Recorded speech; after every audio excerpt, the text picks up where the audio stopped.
সম্মান পেতে চাই সম্পর্ক রাখতে হবে কাদের সাথে? আরো জোরে বলেন, কথাগুলো সুন্দর করে বোঝার চেষ্টা করবেন। এই কোরআনের সঙ্গে যদি সম্পর্ক থাকে আল্লাহ তাআলা কেমন করে তার সম্মানকে বৃদ্ধি করে দেয়, গভীর মনোযোগ দিয়ে বোঝার চেষ্টা করবেন। একদিন আমার নবীজি গভীর রজনীতে ঘর থেকে বের হওয়ার পরে আস্তে করে যখন বিবি খাদিজার ঘরের মধ্যে গেল, বিবি খাদিজার ঘরের মধ্যে যাওয়ার পরে লক্ষ্য করে তাকে খাদিজা ঘুম পাড়তেছে। এমন সময় আমার নবীজি বিবি খাদিজার কপাল বরাবর চুম্বন করেছে। চিৎকার করে বলেন রাসূল খাদিজার কোথায় চুম্বন করেছে? দেখি কপালে চুম্বন করা কি শুধু কি জায়েজ সুন্নাত? জোরে বলেন কি? কিন্তু এখন আমি আপনাদের প্রশ্ন করি, বলেন তো দেখি, স্ত্রীর কপালে চুম্বন করা হলো সুন্নাত, এই সুন্নাতটা কখন পালন করবেন? বিয়ের আগে না বিয়ের পরে? আর কথা কয় না বাঙালি রে। অথচ বাংলাদেশের মধ্যে লক্ষ্য করে দেখা যায় ওই 14 ফেব্রুয়ারি যখন চলে আসে স্কুল কলেজ ভার্সিটিতে রমনার বটমূলে পার্কে পার্কে লেকে লেকে ওই কলেজের ভেতরে কত যুবক যুবতী কপত কপতি কুকুরের মতো জোড়া লাগে। এ যুবকেরা কথা কও। এখন আমি আপনাদের জিজ্ঞাসা করি, বলেন তো দেখি, ওই ভালোবাসা দিবসের নাম দিয়ে যেই ছেলে মেয়েগুলো চোরাচুরি লাগে চুমাচুমি করে, এরা বিয়ের আগে করে না বিয়ের পরে? আরো জোরে বলেন। কিন্তু বিয়ের আগে প্রেম ভালোবাসা জায়েজ। এই 14 ফেব্রুয়ারি আছে না নাই? আমি স্পষ্ট করে বলেছি মুসলমানদের ভালোবাসা সারা বছর চলবে, সারা মাস চলবে। নির্দিষ্ট দিনে ইসলামে ভালোবাসা জায়েজ। নির্দিষ্ট দিনে যেই জন্তু বাংলাদেশে ভালোবাসা করে এদের নাম হলো কুকুর। জোরে বলেন নাম কি? এই কুকুর কিন্তু সব সময় ভালোবাসা করে না। দেখবেন যখন কার্তিক মাস, বারণ হবে না, যেরকম ছিল ওরকম করে। কার্তিক মাস, জোরে বলেন কি মাস? কার্তিক মাস যখন আসে রাস্তা ঘাটে পাড়া জঙ্গলে ওতে ঘাটে দেখবেন 2টা করে কুকুর জোড়া লাগে থাকে। আছে না নাই? আজ থেকে 4 বছর আগে কুমিল্লার কিছু দাওয়াতে তাবলীগের ভাইরা কুমিল্লা থেকে আমাদের বগুড়াতে এসেছে, আর 2টা কুকুর রাস্তার উপরে এমন ভাবে জোড়া লেগছে, হুজুরগুলো দেখে শুধু বলতেছে সে সে, কিন্তু কুকুরগুলো কোনো কথা শোনে না, ঘাসের লাগান চাই আছে। আমি আসতে পারে কুকুরের কাছে যে বললাম, কে রে কুকুর, তোদের কি লজ্জা শরম নাই? প্রেম ভালোবাসা করবি, আরা জঙ্গল আছে ওতে ঘাট আছে সেখানে কর, সদর রাস্তায়। তখন কুকুরগুলো আমার চোখের দিকে চোখ দিয়ে বলতেছে, হুজুর শুধু আমাদেরটাই দেখতেছেন, শুধু আমাদেরটাই ভুল ধরতেছেন। 14 ফেব্রুয়ারিতে স্কুল কলেজ ভার্সিটিতে রাস্তাঘাটে যারা জোড়া জোড়া লেগে থাকে এই কুকুরগুলো বলতেছে আমরাও যা ওরাও তাই। এ কথা কোন? এই জন্য আমি বলছি 14 ফেব্রুয়ারি কোনো ভালোবাসা দিবস নয়, এটা হলো কাকি মাসে কুত্ত দিবস। জোরে বলেন কি দিবস? এই জন্য আমি যখন বলবো 14 ফেব্রুয়ারি আপনারা বলবেন কাকি মাসে কুত্ত দিবস, বলতে পারবেন না। যারা বলবে না মনে করবেন এরা ওই গ্রুপের লোক। 14 ফেব্রুয়ারি কুত্ত দিবসের 2 গালে যুবকদের সাইজ করার দরকার আছে না নাই? আমার প্রিয় বন্ধুগণ, মুসলমান ভাইরা গভীর মনোযোগ। রাসূল খাদিজার কপালের মধ্যে যখন চুমু করলেন, খাদিজা রাদিয়াল্লাহু তাআলার ঘুম ভেঙে গেল। খাদিজা বলে, ইয়া রাসূলুল্লাহ, এই গভীর রজনীতে আপনি আমার কপালের মধ্যে কেন চুম্বন করলেন? কারণ জানতে চাই। রাসূল ডাকতে বলে, খাদিজা তোমার কপালে চুম্বন করার কারণ হলো আল্লাহর পক্ষ থেকে জিবরাইল আসার পরে এই মাত্র আমাকে ঘোষণা দিয়েছে তুমি খাদিজা, তোমার জন্য আল্লাহর পক্ষ থেকে 2টা সুসংবাদ আছে। সুসংবাদ আছে কয়টা? এই কথা শোনার পরে খাদিজা একটা মুস্কি হাসি দেওয়ার পরে রাসূলের কাছে জিজ্ঞেস করে বলে, ইয়া রাসূলুল্লাহ, আল্লাহ আমাকে কি কি 2টা সুসংবাদ দিয়েছে আমি জানতে চাই। আপনারা জানতে চান কি চান না? তাহলে চিৎকার করে বলেন সুসংবাদ আছে কয়টা? আরো জোরে, সাউন্ড নাই। আচ্ছা আপনাদের কি কষ্ট হচ্ছে? এই যে আমি বসে আছি,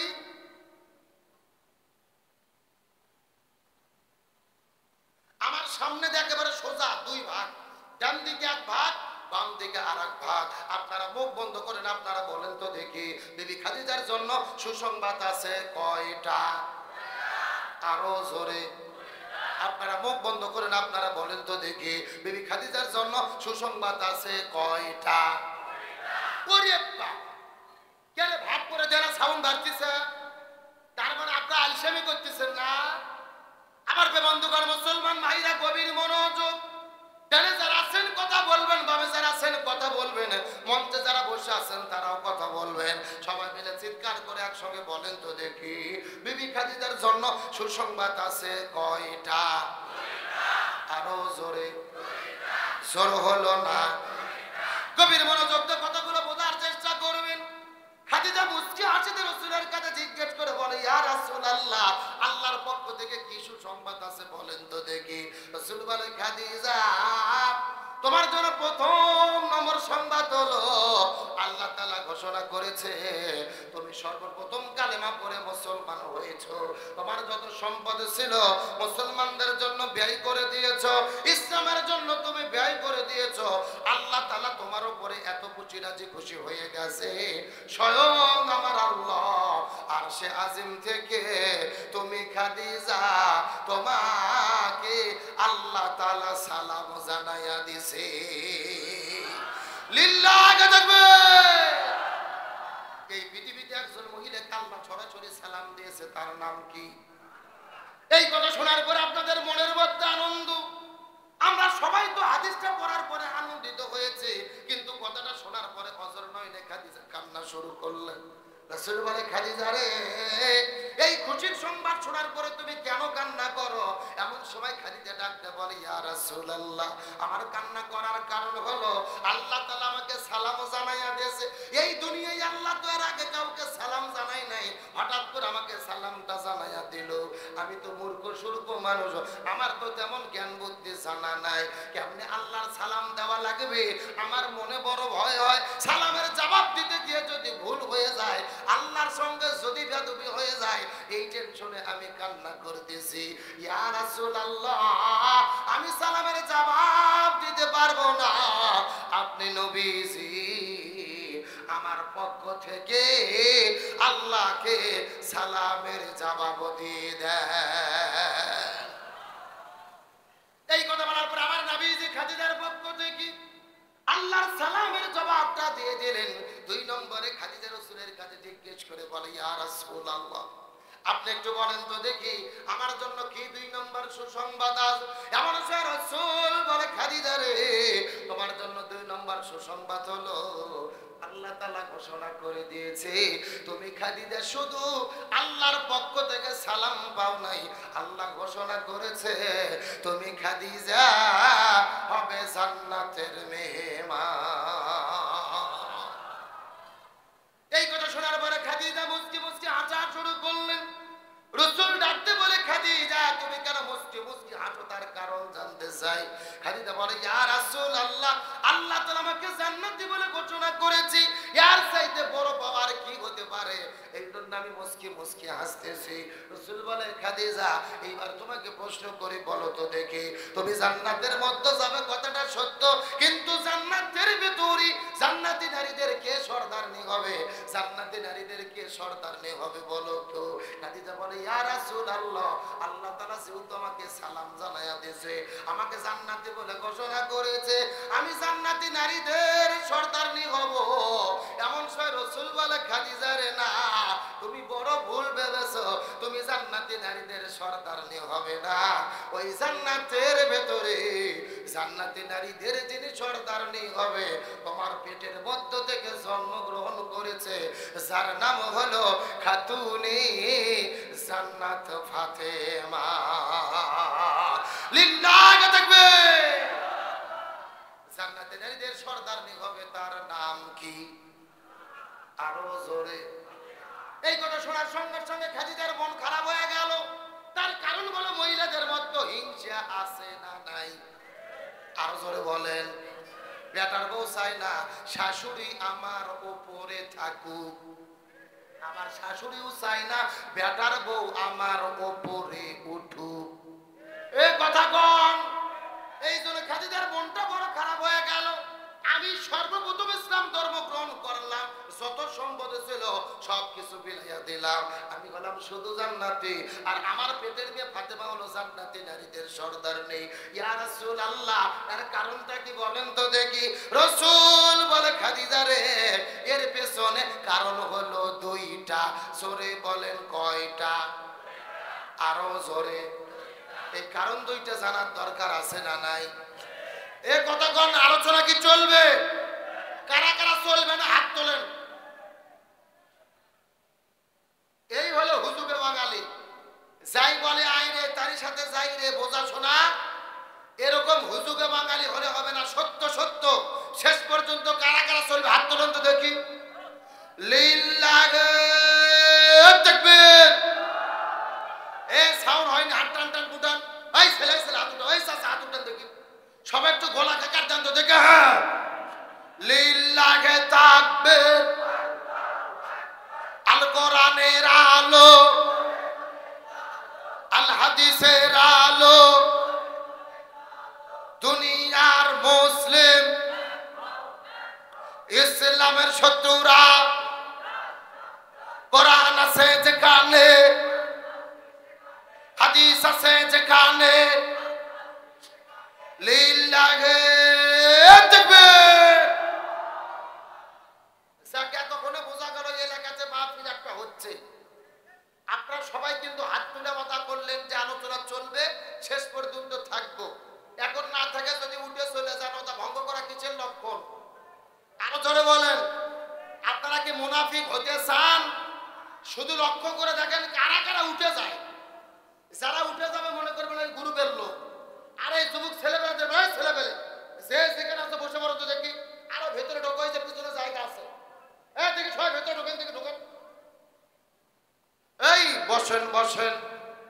এই জালালি মদিনার গোলামি আমায় দেইনা তাইনাও জালালি মোরে, মদিনার গোলামি আমায় দেইও মাশাআল্লাহ। হাই হাই, ওরে বাবা, তাহিরির ভক্ত এই জায়গার মধ্যে আছে। চেনেন না তাহিরিকে? চেনেন না? এই ভণ্ডদের গত 16 বছরে বাংলাদেশে কোনো বিপদ ছিল না। এ কথা বল না কে? এই গিয়াসউদ্দিন তাহিরিও কিন্তু ছাত্র জনতা যখন আন্দোলন শুরু করেছিল, ছাত্রদের বিরুদ্ধে দাঁড়িয়ে স্বৈরাচারের পক্ষে দালালি করেছিল। ও ছাত্রদের বলেছিল তোমরা ঘরে ফিরে যাও। আমরা তাহিরিকে বলতে চাই, তুমি ছাত্র জনতার কাছে ক্ষমা চাও, নতুবা বাংলাদেশের যেখানেই যাবে সেখানেই তোমাকে জবাব দেওয়া হবে। স্বৈরাচারের দোসরদের কোনো জায়গা বাংলাতে হবে। যে কথা বলতেছিলাম, ভণ্ডদের কোনো বিপদ বাংলাদেশে ছিল। আর বাংলাদেশে ভণ্ড পীর আছে না নাই? সেই রকম পীর ওই রকম জিকির আছে না নাই? আমি কি বলবো, দুই একটা বলবো।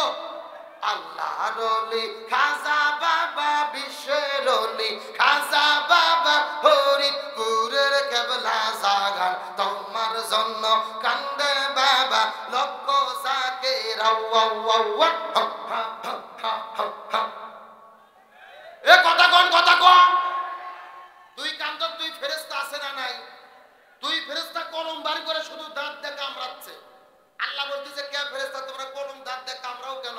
ফেরেশতারা বলতেছে আল্লাহ আমরা তো বুঝবার পারিনি লিখবো কি। এ কথা কোন না কে? এরে কোরআন হাদিসে হো হা হোকামুকি কোতাকুতি কোন জিকির আছে? ওগুলো জিকির না বাটপারি। জিকিরের সই শব্দ হলো 4টে, সুবহানাল্লাহ, আলহামদুলিল্লাহ, লা ইলাহা ইল্লাল্লাহ, আল্লাহু আকবার। এই 4টে শব্দ ছাড়া সই কোন জিকির, এই 4টে বার্তা যারাই জিকির করে মনে করবেন ওগুলো ভণ্ডামি। আরো জোরে বলেন। আলোচনা কি চলবে? তাহলে যারা দাঁড়িয়ে আছেন ভেতরে ঢোকা লাগবে। যান সবাই ভেতরে, ওই যে মাঝখানে যেটা ফাঁকা জায়গা আছে সবাই ঢুকে পড়েন। আলোচনা চলছে চলছে। তাহলে বলেন খাদিজা জান্নাতি নারীদের সর্দারনি হবে কয়টা কারণে? আরো জোরে। জোর হলো না। এ কুড়িগ্রামের মুসলমান গভীর মনোযোগ। এমন সময় রাসূল জিজ্ঞেস করে বলেন ইয়া রাসূলুল্লাহ, খাদিজা জিজ্ঞেস করে বলে ইয়া রাসূলুল্লাহ কোন দুইটা কারণে ফাতেমা জান্নাতি নারীদের সর্দারনি হবে বলেন? রাসূল বলে খাদিজা রে, এই বিষয় যদি জানতে চাও আমি তোমাদের কাছে কাছে দুইটা প্রশ্ন করব রে খাদিজা, আমি তোমার কাছে দুইটা প্রশ্ন করব, এই দুইটা প্রশ্নের উত্তর পারলে তোমার উত্তর পেয়ে যাবে। এমন সময় খাদিজা বলে, ইয়া রাসূলুল্লাহ, কি কি দুইটা প্রশ্ন করবেন বলেন তো দেখি, জানতে চাই। রাসূল ডাকতে বলে, খাদিজা তোমার কাছে প্রথম নম্বর প্রশ্ন হলো, খাদিজা তোমার কাছে প্রথম নম্বর প্রশ্ন হলো, বলো তো তুমি কত বছর বয়সে ইসলাম ধর্ম গ্রহণ করেছো? তুমি কত বছর বয়সে ইসলাম ধর্ম গ্রহণ করেছো? প্রশ্নটা ভালো করে বোঝার চেষ্টা করবেন। খাদিজা বলে, ইয়া রাসূলুল্লাহ, আমার বয়স যখন 40 বছর, আপনার বয়স তখন ছিল 25 বছর। আপনি 25 বছর বয়সে 40 বছরের খাদিজাকে আপনি বিবাহ করেছেন। আপনার বয়স তখন 25 বছর ছিল, আমাকে বিয়ে করলেন, আমার বয়স হলো 40 বছর। চিৎকার করে বলেন, খাদিজার বয়স কয় বছর? আর রাসূলের বয়স? হুজুর কি খবর আপনার? না না, আমি জানি এই ভেজাল আপনারা করবেন, আমি জানি না। আমি এই জন্য বারবার বলছিলাম যে দ্বিতীয় বক্তব্যদের কালেকশন করে নেন। 10:30 বাজে গেছে, তাও কালেকশন হয়নি। আবার আবার যখন মঞ্চে উঠেছেন আমি বলছি আগে ওয়াজ করব তারপরে কালেকশন। বারবার স্লিপ দিয়ে আপনি হেরান করতেছেন কি করবেন? আপনাদের উদ্দেশ্য কি শুধু টাকা তোলা, তামাক আনছেন কেন? ঘন্টাখানিক আলোচনা করবো না আমি? আপনাদের চাইতে আমার টেনশন বেশি। আগামীকাল আমার পঞ্চগড় মাহফিল। আরে ভাই টাকা অত সোজা, বাছুর ছেড়ে দিলে দুধ দেয় না, কিছুক্ষণ আগে লড়ার লাগে, কথা কর না। কি মনে করছেন আমি ওয়াজ শুরু করছি আর টাকা আসবে? না না, কোনো রাজনীতি হয় না। কিসের রাজনীতি? আপনি প্রশাসনের লোক হয়ে এই কথা কেমনে বললেন? আপনি এলাকার হিজড়েদের চাইতে বেশি শক্তি আছে। আপনি প্রশাসনের লোক বলতেছেন রাজনীতি করে না। কিসের রাজনীতি? আমরা কোন রাজনীতি করেছি? আমরা স্বৈরাচারদের বিরুদ্ধে বলেছি, যারা আলেমদের জুলুম করেছে। দয়া করে আর স্বৈরাচারীর দালালি করবেন না। ওরা বাংলাদেশ থেকে পালিয়ে গেছে, ওদের জায়গা আর বাংলাদেশে হবে না। আমরা স্বৈরাচার বাদ দেওয়ার কারো বিরুদ্ধে বলছি। আর স্বৈরাচারের বিরুদ্ধে যদি বলা না যায়, এরকম ওয়াজ বাদ দিয়ে মমতাজের গান করা ভালো। কোরআনের আলোচনা চলছে, আমি যেই কথাগুলো বলছি কোরআনের দলিল ছাড়া বলছি। যে কোরআন যদি আবু জেহেলের সাথে মিলে যায়, আমার কি দোষ? ওই আবু জেহেল যেই কয়টা 3টে কাজ করছে, আমার দেশের হাসিনাও একই 3টে কাজ করছে। আমি কোরআন থেকে প্রমাণ করেছি না? এটার প্রমাণ যদি আমি কোরআন থেকে বের করে দিতে না পারতাম, এখানে লাখে সেজুদ্দে চলে যেতাম। কথা হবে কোরআন থেকে। স্বৈরাচার হাসিনা দেশে থাকতে আমি কথা বলা ছাড়িনি, আর আজকে তো তার স্বামীর বাড়ি চলে গেছে। আলোচনা চলছে, চলবে। কোন জালিমের কাছে মাথা নত হবে না। আপনারও চাকরি যাবে না, টেনশন করেন না। কেমনে আপনার প্রমোশন পাওয়া লাগে আমি দেখবো। এ কথা কোন থাকে? আপনি তো আর কোনো মানুষ হত্যা করেননি। মানুষ মারছে পুলিশ, র্যাব, আর্মিও শুরু করছিল, কিন্তু পরে ব্যাগ আদর করে সাইড আছে। আপনারা মানুষ মারেননি, খুন করেননি, অতএব টেনশন নাই। সৎ পথে থাকেন, আল্লাহ সম্মানের ইজ্জত বেড়ে দেবে। আর একটা কথা মনে রাখবেন, জালেমের জুলুমের বিরুদ্ধে কথা বলা সবচাইতে বড় জিহাদ।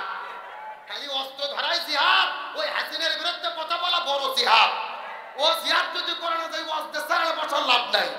আলোচনা চলছে, চলছে। কারা কারা চলবে? দুটি হাত আল্লাহকে তুলে দেখা।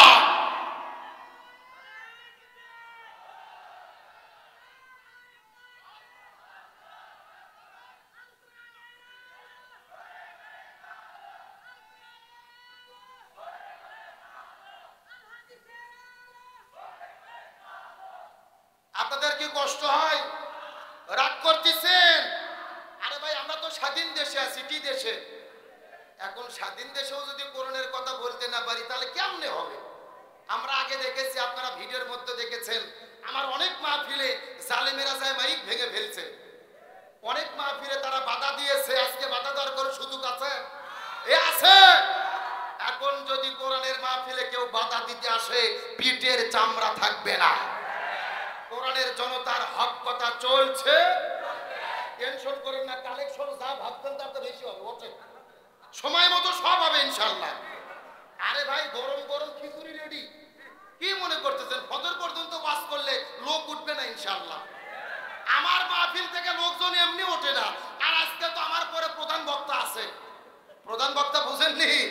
গরম গরম খিচুড়ি খালি বাতাস দিয়ে সাইজ করা হচ্ছে। সাইজ হওয়া পর্যন্ত আলোচনা চলছে চলছে। তাহলে বলেন খাদিজাকে রাসূল যখন বিয়ে করলো খাদিজার বয়স কয় বছর? আর রাসূলের বয়স, কথাগুলো ভালো করে মাথাতে ঢুকবেন নালে বুঝবেন না। আমার প্রিয় বন্ধুগণ, মুসলমান ভাইরা গভীর মনোযোগ। এমন সময় খাদিজা ডাকতে বলি, ইয়া রাসূলুল্লাহ, আপনার বয়স যখন 25 বছর থেকে বাড়তে বাড়তে বাড়তে বাড়তে 40 বছরে চলে গেল, আল্লাহ তাআলা আপনার উপরে ওহী অবতীর্ণ করলো, আপনার উপরে যখন রিসালাত চলে আসলো, আমার প্রতি দাওয়াত দিলেন, আমি কালেমা পড়ে মুসলমান হয়ে গেলাম। তার মানে বোঝা গেল রাসূলের বয়স যখন 25 থেকে বাড়তে বাড়তে 40 হয়ে গেল, তখন খাদিজার বয়স 40 থেকে বাড়তে বাড়তে কত হলো? আমার কথা কি বুঝতেছেন? রাসূলের বয়স যদি 25 থেকে 40 এ চলে যায়, তখন খাদিজার বয়স 40 থেকে কোথায় গেল? 55 বছর বয়সে। গভীর মনোযোগ। খাদিজা ডাকতে বলে, ইয়া রাসূলুল্লাহ, আমি 55 বছর বয়সে ইসলাম ধর্ম গ্রহণ করেছে। এমন সময় রাসূল ডাকতে বলে, খাদিজা রে, মনের মধ্যে কষ্ট নেবে না, রাগ করবে না। ওরে খাদিজা, তুমি সত্য করে বলো তো, ওই 55 বছর বয়সের আগে তুমি কি ছিলে? গভীর মনোযোগ, বোঝার চেষ্টা করবেন। এই কথা যখন রাসূল খাদিজাকে জিজ্ঞেস করেছে, খাদিজা অজরনয়নে কান্না শুরু করলেন। ইয়া রাসূলুল্লাহ, এটা আপনি কেমন প্রশ্ন করলেন? আমি 55 বছর বয়সের আগে কি ছিলাম?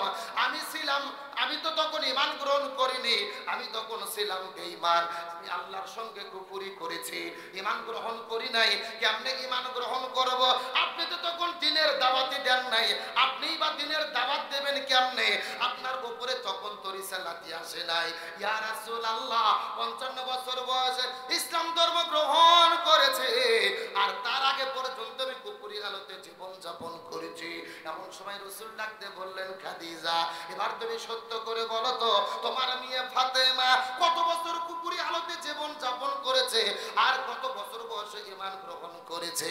এমন সময় খাদিজা ডাকতে বলে, ইয়া রাসূলুল্লাহ, জান্নাতি জান্নাতি জান্নাতি, আমার মেয়ে ফাতেমা জান্নাতি, আমার মেয়ে ফাতেমা আমার পেটের ভেতর থেকে জান্নাতি হইয়া জন্মগ্রহণ করেছে।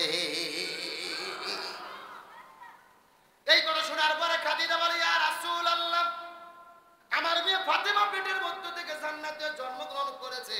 এমন সময় রাসূল ডাকতে বলে, খাদিজা রে, জান্নাতি জান্নাতি, আমাদের মেয়ে ফাতেমা পেটের মধ্য থেকে জান্নাতি হয়ে জন্মগ্রহণ করার কারণে আল্লাহ ফাতেমাকে জান্নাতি নারীদের সর্দারনি বানায়া দিয়েছে। দুইটা কারণে ফাতেমা জান্নাতি নারীদের সর্দারনি। তার মধ্যে প্রথম নম্বর কারণ হলো মায়ের পেটের ভেতর থেকে জান্নাতি হয়ে জমিনের মধ্যে জন্মগ্রহণ করেছে।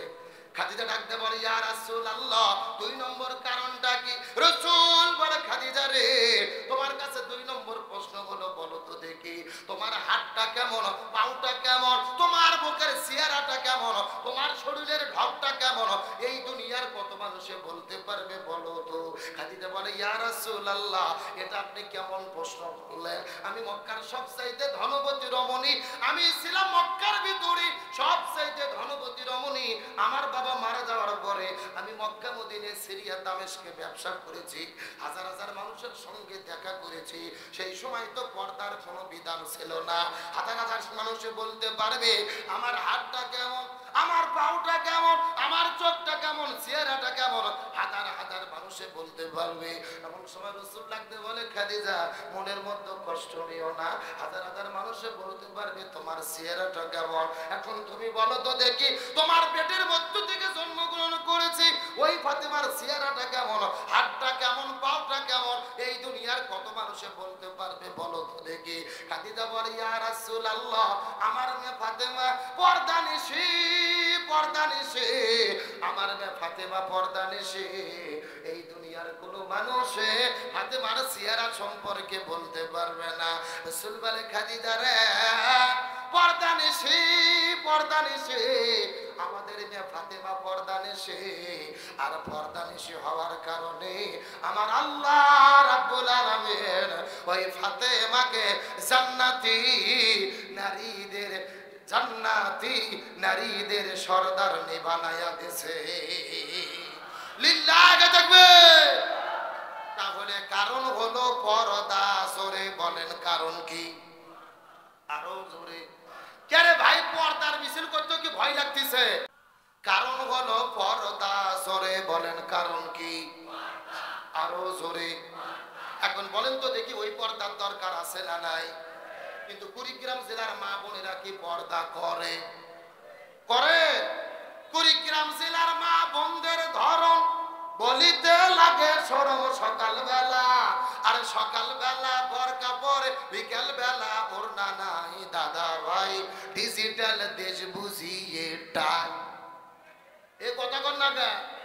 দেখবেন সকালে এমন ভাবে বোরকা পরেছেন আর কোনো বুদ্ধি, আবার বিকেলে বোরকা তো দূরের কথা, শরীরে ওড়না পর্যন্ত থাকে। আর ওড়না যদি দেয় আমার দিকে তাকান, এরকম শুধু পেঁচাই পেঁচাই পেঁচাই, একেবারে পেঁচে পেঁচে দড়ির মতো চিকন করে চকলেটের মতো মোড়াইয়া গলার মধ্যে দিয়ে পিছন দিকে ফেলে দেয়। আছে না নাই? আচ্ছা বলেন তো পেছনে ঢাকার কি কিছু আছে? এগুলো পর্দা না বাটপারি? আরো জোরে কন। আরে নারীগুলো ঘরের সব স্বামীর সেবা করে, এখন উল্টো দেখি নারীরা সব স্বামীকে ধরে মারে। ঠিক। কারা কারা বইয়ের হাতে মার খাচ্ছেন হাত উঠান তো দেখি। ওই যে একজন একজন। আমার ভাইরা শুধু একজন না, এখানে এমনও পুরুষ আছে দিনে কিংবা রাতে বইয়ের কাছে মার খেয়ে বসে আছে। এ কথা কন না কে? কিন্তু লজ্জাতে বলে না। কিন্তু একটা কথা আপনাদের কাছে জিজ্ঞেস করতে চাই, আমাদের দেশে যেরকম স্বামীকে মারা বউ আছে, একই রকম ভাবে বউকে মারা স্বামী আছে না নাই? এমন স্বামী আছে হাতের মধ্যে লাঠি নিয়ে বউ গরুর মতো পিটে। কিসের মতো? একটা লাঠি নিয়ে বউ মারা শুরু করছে, মারতে মারতে বউ সহ্য করতে না পারে বলছে আব্বা। পরের দিন শয়তান হুজুরে ফোন দিয়ে বলতেছে হুজুর বউ তো আব্বা বলছে। ফতুয়াকে আমি বললাম ফতুয়া পরে আগে তোর বাটাম ফাটাতে হবে। এ কথা কন না কেন? তার কারণ বলেন তো দেখি, বউ কি মারা যাবে? কে বলে মারা যাবে না? বউকে কখন কখন মারা যাবে? আমি কি হাদিস থেকে বলবো? আমার দিকে লক্ষ্য করেন। বউ যখন শরীয়ত বিরোধী কাজ করে, ইসলাম বিরোধী কাজ করে, জিনা ব্যভিচার করে, তখন বউকে মারা যাবে। এখন মারবেন কোথায় কোথায়? আমার দিকে তাকান। মাথা বাদ, মুখ বাদ, পেট বাদ, পিঠ বাদ, কোমর বাদ, মাজা বাদ, হাঁটুর থেকে শুরু করে নিচ পর্যন্ত। কথা কি বুঝেছেন? আর যেই ব্যাটতে মারবেন, এই ব্যাটের পরিমাপ হবে এক দিকের অর্ধেক, মানে হলো এক মুষ্টি।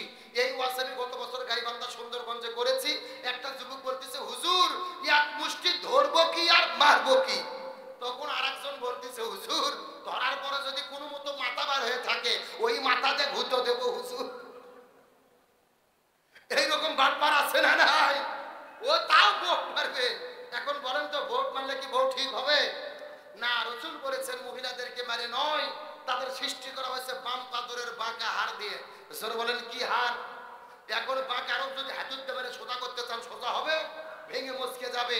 এই জন্য বউদেরকে মেরে নয়, তাকে ভালোবাসা দিয়ে সোনা ময়না কলজে টিয়ে পাখি বলে আপন করতে হবে। জোরে কোন সুবহানাল্লাহ। মেয়ে মানুষ এইবার যা খুশি হয়েছে ভাই, সেই রকম হুজুরি তো দরকার। তাহলে চিৎকার করে বলেন ফাতেমা জান্নাতি নারীদের সর্দারনি হবে কারণ কি? আরো জোরে। জোর হলো না।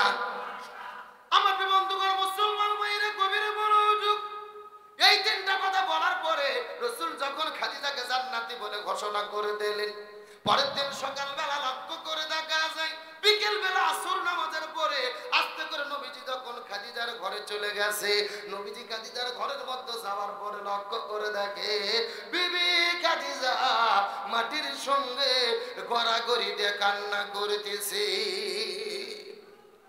আমার নবীজি খাদিজাকে ডাকতে বলে খাদিজা তুমি কেন কান্না করো? খাদিজা ডাকতে বলে ইয়া রাসূলুল্লাহ আমার কান্না করার কারণ হলো আসর নামাজ পর যখন আমি আস্তে করে দু চোখ বন্ধ করেছি, দু চোখ বন্ধ করার সাথে সাথে আমি লক্ষ্য করে দেখি অন্ধকার কবর আমার চোখের সামনে এসে হাজির হয়ে গেছে। চোখ বুঝিলে দুনিয়ায় আন্ধার, কিসের টাকা কিসের বাড়ি কিসে জমিদার, চোখ বুঝিলে দুনিয়ায় আন্ধার। যতক্ষণ চোখ খোলা থাকে মনে হয় এই গাড়ি আমার, এই বাড়ি আমার, এই জমি আমার, এই পুকুর আমার, এই ব্যবসা আমার, এই ঘর আমার, এই জমি আমার। কিন্তু দু চোখ বন্ধ করলে কোনো কিছু আমার মনে হয় না রে। দু চোখ বন্ধ করলে অন্ধকার কবর ছাড়া আর কিছু চোখে পড়ে না। এই জন্য খাদিজা বলে, ইয়া রাসূলুল্লাহ, যখন আমি দু চোখ বন্ধ করেছি অন্ধকার কবর তখন আমার চোখের সামনে চলে এসেছে। এমন সময় রাসূল বলে, খাদিজা রে, ওই কবরকে তোমার এত ভয় করার কোনো দরকার নাই। যে আল্লাহ তোমাকে জান্নাতি নারীদের সর্দারনি বলেছে, তোমার এত কোনো টেনশন করার দরকার নাই। খাদিজা বলে, ইয়া রাসূলুল্লাহ, আমার টেনশন করার কারণ হলো ওই কবরকে আমি বড় ভয় করি, ওই কবরকে আমি বড় ভয় করি। ইয়া রাসূলুল্লাহ, আমি বিদায় নিয়ে চলে যাব। আমার বিদায়ের আগে আপনি নবীজি, আপনার কাছে আমার 3টা ওসিয়ত আছে। চিৎকার করে বলেন দেখি, ওসিয়ত করবে কয়টা? আমার নবীজি কান্না করতে করতে চোখ থেকে পানি বের হয়ে দাড়ি মোবারক ভিজে যায়। রাসূল লাগতে বলে, খাদিজা, আমার সঙ্গে তোমার বিবাহ হওয়ার পরে জীবনে আমার কাছে তুমি কোনোদিন কিছু চাও নাই, আজকে বিদায় নেওয়ার আগে আমার কাছে তুমি কি ওসিয়ত করতে চাও ডাক বলো তো রে খাদিজা। খাদিজা বলে, ইয়া রাসূলুল্লাহ, আপনার কাছে আমার প্রথম নম্বর চাওয়া হলো, আমি যখন দুনিয়ার মধ্য থেকে বিদায় নিয়ে চলে যাব, আমার মৃত্যুর পরে এই দুনিয়ার কোনো দোকান থেকে কাপড়ের কাপড় কিনবেন না, এই দুনিয়ার কোনো বাজার থেকে কাপড়ের কাপড় কিনবেন না। আপনি নবীজি সেই জুব্বাটা পরার পরে ওই গাড়ি হিরাতে গিয়েছিলেন, ওই জুব্বা পরার পরে আল্লাহ তাআলা আপনার উপরে ওহী অবতীর্ণ করেছিল, ইকরা বিইসমি রাব্বিকাল্লাযী খলাক। ওই জুব্বাটা আপনি হেফাজত করে রেখেছেন। ওগো নবীজি, ওই জুব্বা দিয়ে আমার কাফনের কাপড় পরে দেবে। এক নম্বর, আপনার জুব্বাতে আমার কাপড়ের কাপড়টা পরাইয়া দেবেন। 2 নম্বর চাওয়া হলো, আমি যখন বিদায় নিয়ে চলে যাব, এই দুনিয়ার কোন মানুষের কাছে যাওয়ার পরে তাদের থেকে কবর খনন করে নেবেন না, আপনি নবী নিজে নিজে আমার কবরটা খনন করবেন। কবর খনন করা যখন শেষ হয়ে যাবে, নিজের জুব্বাটা খোলার পরে, নিজের গেঞ্জিটা খোলার পরে, নিজের শরীরটা যখন ফাঁকা হয়ে যাবে, আপনি নবী কবরের মধ্যে নামবেন। ওই কবরের মধ্যে কিছুক্ষণ গড়াগড়ি করবেন, ওই কবরের মধ্যে আপনি কিছুক্ষণ গড়াগড়ি করবেন। আমার মনে বলে, আপনার রহমতের শরীর যদি আমার কবরের সঙ্গে লেগে যায়, অন্ধকার কবর আর আমার সঙ্গে বেদবি করতে পারবে না। লিল্লাহকে দেখবে, আমি নবী না চিনিলাম কি ভুল করিলাম, আমি নবী না চিনিলাম কি ভুল করিলাম, ভসমে ঢালিলাম ঘি, মানুষ হইয়া জন্ম লইয়া মানুষের করিলাম কি, আমি মানুষ হইয়া জন্ম লইয়া মানুষের করিলাম কি। খাদিজা ডাকতে বলে, ইয়া রাসূলুল্লাহ, আপনার শরীরটা আমার কবরের সঙ্গে ঘষাঘষি করবে। এই কথা শোনার পরে আমার নবীজি কান্না করতে করতে চোখ থেকে পানি বের হয়ে দাড়ি মোবারকটা ভিজে যায়। নবী বললেন, খাদিজা রে, তোমার 3 নম্বর কি চাওয়া আছে বলো তো দেখি। খাদিজা বলে, ইয়া রাসূলুল্লাহ, ওই কবরকে আমি বড় ভয় করি, ওই কবরের মধ্যে যখন আমার লাশটা যাবে, আপনি কবরদার লাশটা কবরটা ছেড়ে যাবেন না। তার কারণ আপনি বলেছেন ওই কবরের মধ্যে প্রত্যেকটা লাশ নামানোর পরে মুনকার নাকির 3টা প্রশ্ন করবে, যদি কেউ উত্তর দিতে পারে ওই কবরটা জান্নাতের বাগান হয়ে যাবে, আর যদি কেউ উত্তর দিতে না পারে ওই কবরটা জান্নাম ঠিকানা হয়ে যাবে। জান্নামের মধ্যে থেকে একটা দরজা কবরের মধ্যে ছেড়ে দেওয়া হবে, সেই লোকটা প্রশ্নের উত্তর দিতে পারবে না, ওই কবরের মধ্যে 99টা বিষাক্ত সাপ ছেড়ে দেওয়া হবে। ওই সাপগুলো বারবার দংশন করতে থাকবে, ওই সাপগুলোর বেশ এত বেশি প্রখর রে, এই দুনিয়ায় একবার যদি নিঃশ্বাস ছাড়তো, এই দুনিয়ায় আর কখনো সবুজ বৃক্ষ জন্ম নিত না। ইয়া রাসূলুল্লাহ, এই জন্য কবরকে আমার বড় ভয় হয়। ওগো নবীজি, এই জন্য আপনার কাছে 3 নম্বর চাওয়া হলো, আমার লাশটা কবরের মধ্যে দেওয়ার পরে কবর ছেড়ে যাবেন না, আপনি নবী কবরের পাশে দাঁড়িয়ে থাকবেন। আমি যদি উত্তর দিতে না পারে, আপনি নবীজি আমার পক্ষ থেকে 3টা প্রশ্নের জবাব দিয়ে দেবে। রাসূল বলে খাদিজা রে, আমার আগে যদি তোমার মৃত্যু হয় আমি নবীজি কথা দিলাম তোমার 3টা চাওয়াই আমি পূর্ণ করার চেষ্টা করব। খাদিজা বিদায় নেওয়ার পরে নবীজি 3টে চাওয়া পূর্ণ করে কি করে না, এই আলোচনা যদি আর 15 মিনিট হয় কষ্ট হবে। আলোচনা কি চলবে? চলবে। কারা কারা চলবে না হাত তোলেন। আমার ঘুম ধরছে আপনাদের। সত্য সত্য কারা কারা চলবে হাত তোলেন তো দেখি। লিল্লাহ আগে তাকবীর। নাই সাউন্ড আগের মতো নাই, হাত নামান। আপনাদের এইদিকে কি ফুটবল খেলা হয়? বিয়ে অবিয়ে খেলা হয় না? এক পাশে যারা বিয়ে করছে তারা আর এক পাশে যারা বিয়ে করেনি তারা, এরকম খেলা হয় না?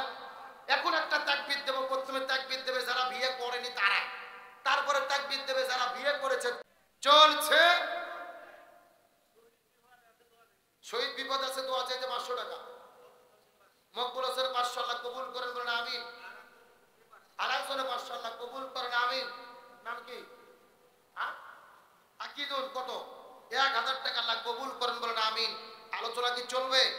কারা কারা চলবে হাত তোলেন তো দেখি। লিল্লাহি তাকবীর। আজকের মাহফিল চলছে, চলবে। কুড়িগ্রাম জেলার মাহফিল, রাজীবপুরের মাহফিল কতক্ষণ চলবে? সারা রাত। এটা কি হুজুর মারা ওয়াজ নাকি?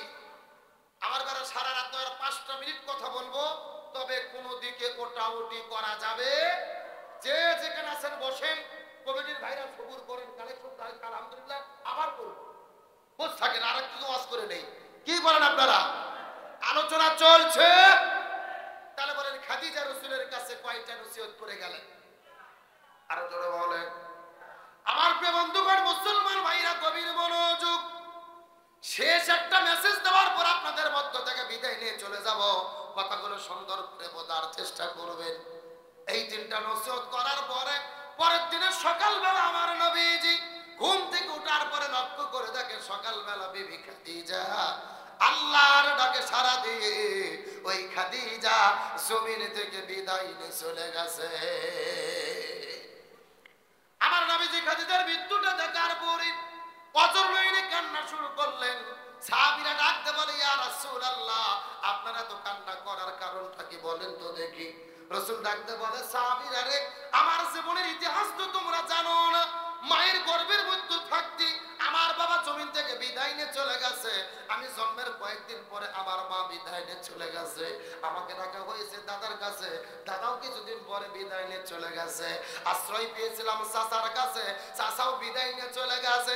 সবাই যখন চলে গেল আমাকে এতিম করে ফেলে গেল এই বিবি খাদিজার কাছে। আল্লাহ খাদিজার বাড়িতে আমাকে আশ্রয় দিয়েছিল। লিল্লাহি তাকবীর। শিশুকালে মইরা গেছে মা, গর্ভে থাকতে মরছে পিতা, নবী চোখে দেখিলেন না। আমায় কে করিবে লালন পালন, কে দিবে সান্ত্বনা।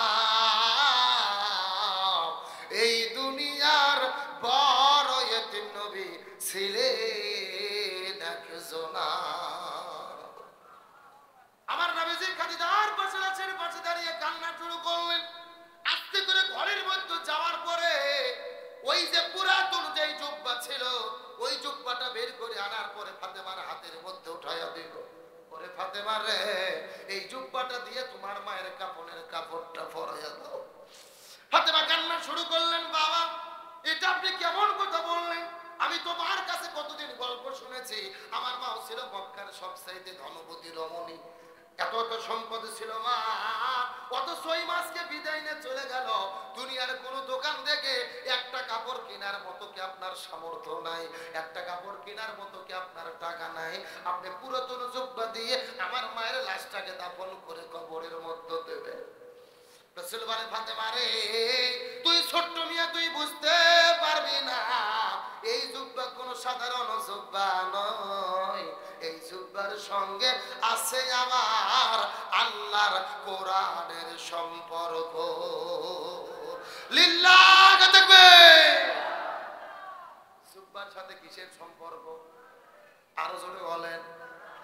এ কুড়িগ্রামের মুসলমান গভীর মনোযোগ, এই শেষ কথাটা ভালো করে মাথার মধ্যে ঢোকানোর চেষ্টা করবেন। এই কোরআনের সঙ্গে জুব্বার সম্পর্ক, এই জন্য জুব্বাটাতে কাপড়ের কাপড় পরায় দিতে চায়। এখন আমি আপনাদের জিজ্ঞাসা করি, বলেন তো, যদি কোরআনের সঙ্গে কারো সম্পর্ক থাকে তার সম্মান বাড়ে নাকি কমে? এই যে আজকে আপনাদের মাহফিলের সম্মানিত সভাপতি, আপনাদের এই যে রাজীবপুর রাস্তার পাশে একটা গাছ লাগাইছিল, একটা বিশাল বড় মেহগনি গাছ, ওই গাছটা কাটার পরে ওই গাছটা নিয়ে যে মেশিন দিয়ে ফাড়ানোর পরে ওই গাছের মধ্যে থেকে কাঠ বের করা হয়েছে। একই গাছের কাঠতে তিনটে জিনিস বানাইছে। জোরে বলেন কয়টা? এক নম্বর হলো খাট, দুই নম্বর হলো সোফা, আর তিন নম্বর কোরআন রাখে, তার নাম কি?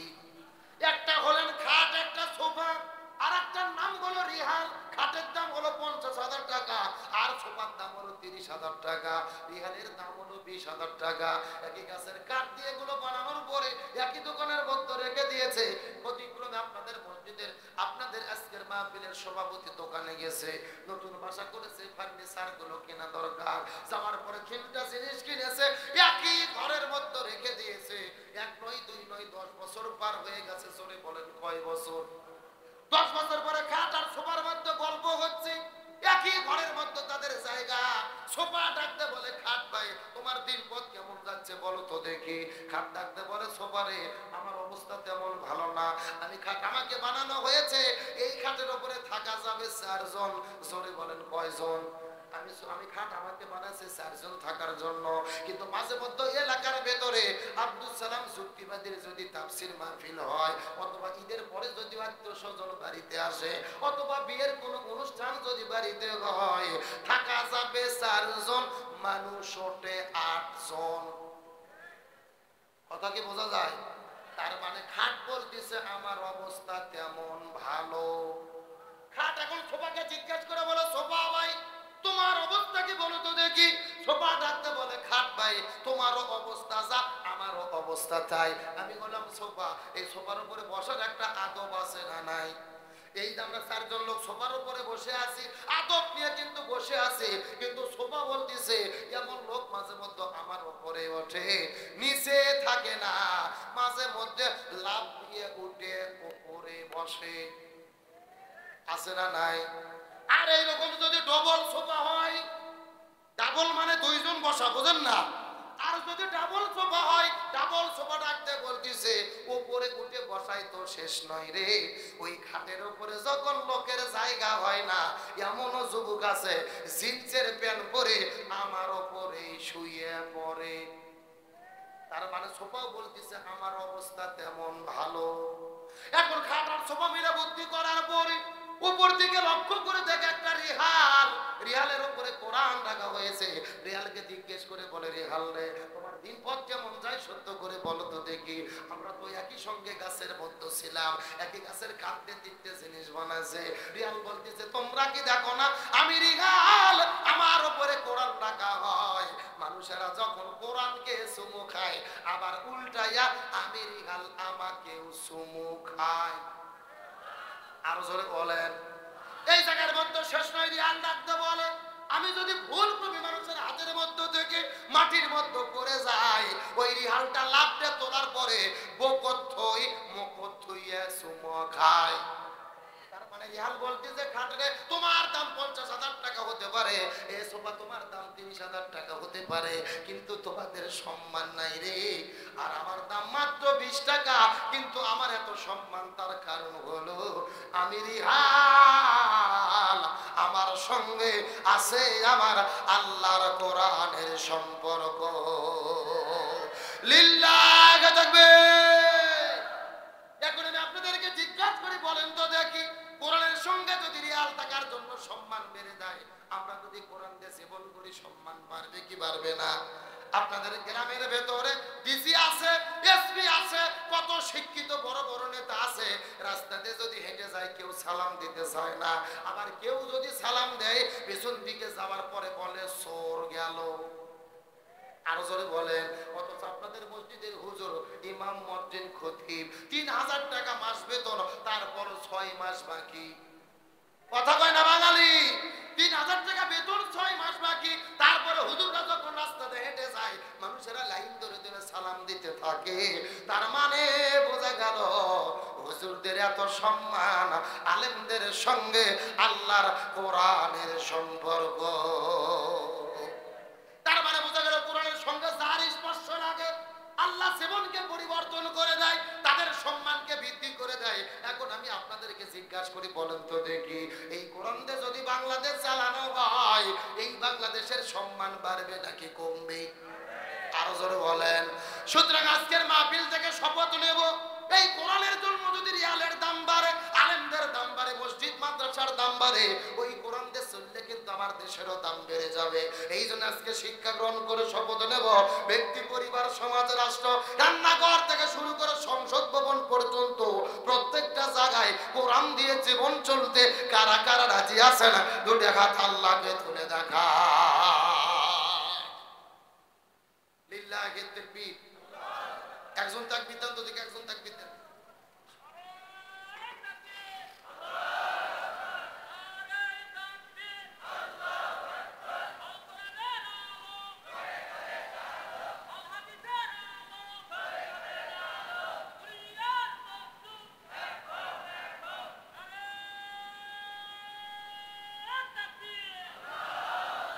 আল্লাহ কবুল করুক, বলেন আমিন। একেবারে সোজা কথা, কোরআন থাকলে সম্মান আছে, শান্তি আছে, আর কোরআন না থাকলে শান্তি আসতে পারে? আজকে বাংলাদেশে লক্ষ্য করে দেখেন, যারা নামাজ পড়ে শুধু বিপদ নাই, হজ করলে বিপদ নাই, রোজা রাখলে বিপদ নাই, বিপদে তারাই পড়ে যারা বাংলাদেশে কোরআনের রাষ্ট্র কায়েম করতে চায়। আর আমরা লক্ষ্য করে দেখেছি, যারাই কোরআনের সমাজ চায়, কোরআন দিয়ে জীবন চালায়, তারাই হলো সবচাইতে সেরা মানুষ। এদের দ্বারা কোনো দুর্নীতি হয় না। গতকালকে দেখেছি আমিরে জামাত বগুড়াতে, বগুড়া জেলা এবং শহরের আমিরের ঘোষণা দেওয়ার পরে যখন শপথ গ্রহণ চলতেছিল, শপথ পড়ানোর সময় দুইজন আমির কান্না করতে করতে ভেঙে পড়েছে। আমিরে জামাত বুকের মধ্যে জোরে ধরে তাদের কপালে চুমু খেয়ে তাদের জন্য দোয়া করে দিচ্ছে। আল্লাহু আকবার বলেন। বাংলাদেশের 64টা জেলায় একই সঙ্গে আমির নির্বাচিত হলো, দায়িত্বশীল নির্বাচিত হলো, কোনো দলাদলি নাই, কোনো কোন্দল নাই, পদের প্রতি লোভ নাই, বরং যাদেরকে আমির বানানো হয় তারাই কান্না করে দায়িত্ব গ্রহণ না করার জন্য। একটা কথা মনে করবেন, বিএনপি বলেন, আওয়ামী লীগ বলেন, যত রাজনৈতিক দল বাংলাদেশে আছে, প্রত্যেকটা দলের যখন সেটা ভয়, প্রত্যেকটা নেতা 1 লাখ, 2 লাখ, 10 লাখ, 1 কোটি টাকা পর্যন্ত খরচ করে দলের পদ পাওয়ার জন্য। জোরে কর না কে? আর ইসলামী দলেরা যখন আমির নির্বাচন করে, টাকা নয়, বরং যারা দায়িত্ব নিতে চায় না এদেরকে দায়িত্ব দেওয়া হয়। আর ইসলামের বিধান হলো, যে ব্যক্তি নিজে নিজে দায়িত্ব চায়, ওই ব্যক্তি ওই পদের যোগ্য নয়। দায়িত্ব আসবে আপনাকে আল্লাহর পক্ষ থেকে, আপনি নিতে চাবেন না।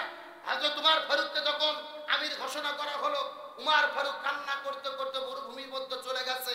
ওসমান জিজ্ঞেস করে বলে, উমর তুমি কেন কান্না করো?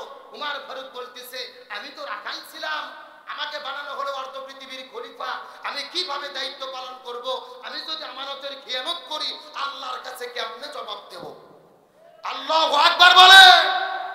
হযরত উমর ফারুক বলেছিল, ফুরাত নদীর তীরে একটা পশু যদি না খেয়ে মারা যায় আল্লাহর কাছে জবাব দিতে হবে। তাহলে ইসলামী দলগুলোর মানুষেরা দায়িত্ব চায় না, এদের উপরে দায়িত্ব আসে, আর এরা দায়িত্ব পালন করতে গিয়ে দুর্নীতি করে না। এখান থেকে বোঝা যায় এই মানুষগুলো যদি কোরআন দিয়ে দেশ চালায়, দেশে কোনো দুর্নীতি হবে না। আমরা জামাত ইসলামের 2 জন মন্ত্রীকে দেখেছিলাম, আলী হাসান মোহাম্মদ মুজাহিদ, মাওলানা মতিউর রহমান নিজামী, মন্ত্রিত্ব দায়িত্ব পালন করেছে। দুর্নীতি তো দূরের কথা, 1 টাকার তারা গরমিল বের কেউ করতে পারে না। একেবারে স্বচ্ছভাবে দায়িত্ব পালন করে দেখে দিয়েছে, আলেমরাই যদি ক্ষমতা যায় তখনই দেশটা দুর্নীতি মুক্ত হতে পারে। সুতরাং এই বাংলাদেশটা আলেমদের দ্বারা কোরআন দিয়ে চলুক, আমরা চাই কি চাই না? আলেমদের নেতৃত্বে বাংলাদেশ কারা কারা দেখতে চান? দুটো হাত আল্লাহকে তুলে দেখান। লিল্লাহি তাকবীর।